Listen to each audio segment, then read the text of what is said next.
Friends, చిన్ని serial గురించి తెలుసుకుందాం. మన చిన్నికి మ్యాడీనే మహి అని తెలిసిపోయింది. ఎలా తెలిసిపోయిందో వీడియోలో తెలుసుకుందాం.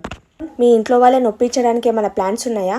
వద్దు లోయి, మన బావ ఎలా చెప్తానో అలానే విందాం. అంది లోయి, మీ బ్రదర్ కాల్ చేస్తుంటే ఎందుకు ఫోన్ కట్ చేస్తున్నావు? ఎక్కడున్నా, ఎలా ఉన్నావు అని అడుగుతాడు. అందుకనే ఫోన్ లిఫ్ట్ చేస్తలేను. మనది ఏందో ఏంటో ఇది మన బెడ్ రిలేషన్షిప్ వాళ్ళతోటి గిట మాట్లాడడానికి భయపడుతున్నాము అని మన వరుణ్తో మాట్లాడాలంటే గిట నాకు ఇలానే భయం వేస్తుంది.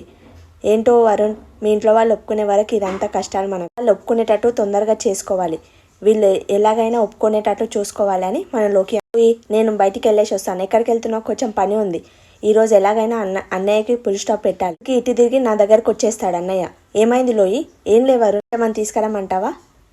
ఏం లేదు వరుణ్, నాకిట కొంచెం బయట పని ఉంది, నన్ను అక్కడ డ్రాప్ చేస్తావా అంటే సరే డ్రాప్ చేస్తానని తీసుకెళ్తాను. కానీ నన్ను వినిన వాళ్ళు, చెప్పిన వాళ్ళు త్వరలో శుభవార్త వింటారని ఒక పంతులు చెప్తారనమాట. ఈ మహర్షి చెప్పాడు అని అంటాడు ఆ పంతులు. రాములు కొందరు రాక్షసుల వల్ల దూరమయ్యారు. సీతారాములని దగ్గర చేయడానికి మన హనుమంతుడు కంకణం. రాముడు ఎలాగైనా వస్తాడు, సీతాదేవిని తీసుకెళ్లడానికి వస్తాడని సీతాదేవి 1000 కళ్ళతోటి ఎదురు చూస్తూ ఉంది.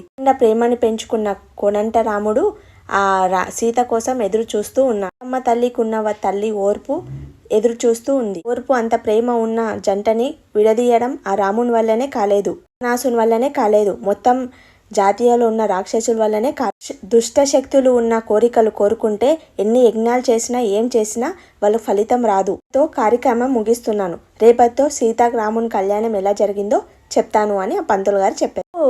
మన భక్తుల కోసం వీడియో ప్లే చేయమని చెప్తాడు. అయితే ఆ ఫోన్ పనిచేయదు అతనిది. పనిచేయకపోతే మన మ్యాడీ ఫోన్ తీసుకొని ప్లే చేస్తాడనమాట. దాంట్లో మన చిన్ని ఫొటోస్ ఉంటాయి, అవి ప్లే అవుతూ ఉంటాయి. నాన్న కాల్ చేసి ఎక్కడున్నావమ్మా అంటే ఇక్కడే ఉన్నాను, గుడిలో ఉన్నాను నాన్న అని చెప్తుంది. తర్వాత మధు వాళ్ళ నాన్న ఫోన్ పెట్టిన తర్వాత, మహి ఎక్కడున్నావు, తొందరగా దొరుకు, నేను ఎంతో వెతుకుతున్నాను నీ కోసం అని పాపం మధు చాలా బాధపడుతుంది. ఆ డిస్ప్లేలో ఫొటోస్ అన్నీ ప్లే అవుతుంటాయి. అది చిన్ని చూస్తుంది. అంటే మనం మ్యాడీయే ఇది ప్లే చేస్తున్నట్లున్నాడు, అక్కడికి వెళ్తే మ్యాడీ కనిపిస్తాడని వెళ్తుంది. తర్వాత మన దేవగారు వాళ్ళ ఫ్యామిలీ గిట్ట ఆ పిక్చర్స్ అనేటివి చూస్తాడు. ఫొటోస్ వస్తున్నాయి, సాంగ్స్ పెట్టమన్నాను కదా, దేవుని పాటలు పెట్టమన్నాను కదా అంటే, నేను వేరేలో ఫోన్ తీసుకొని పెట్టాను, పొరపాటుగా అతను వీడియో ప్లే అయినట్లుంది, నీ పర్సనల్ వీడియోస్ ప్లే అయ్యాయి, సారీ అని చెప్పి ఫోన్ ఇచ్చేస్తాడు మ్యాడీ. అదు మ్యాడీని చూస్తుంది. మ్యాడీనే మహీనా అని చాలా హ్యాపీగా ఫీల్ అవుతుంది. తీసుకొచ్చి మహికి ఇస్తాడనమాట. మహికి ఇవ్వగానే మన చిన్ని ఏం చేస్తుంది, మహికి ఫోన్ ఇచ్చేటప్పుడు చూసి అరే మ్యాడీయే మహీనా అని ఆశ్చర్యపోయి చాలా హ్యాపీగా ఫీల్ అవుతుంది. తొందరగా మ్యాడీ దగ్గరికి వెళ్తుంది. నువ్వు ఎందుకు ఆ వీడియోస్ ప్లే చేసావు, ఎవరివి అని అడుగుతుంది. అలా ఉన్నది నేను నా చిన్ని అని అంటాడు. ఫుల్ హ్యాపీగా ఫీల్ అవుతుంది, చాలా హ్యాపీగా ఫీల్ అవుతుంది. మ్యాడీ అడుగుతాడు, ఏమైంది మధు, ఏమైంది, ఎందుకు అంత హ్యాపీగా ఉన్నావు అని అడుగు. తీసుకొని ఆంజనేయ స్వామి విగ్రహం ముందు తీసుకెళ్తుంది. అన్ని తలుసుకుంటా, చిన్నప్పటి జ్ఞాపకాలు.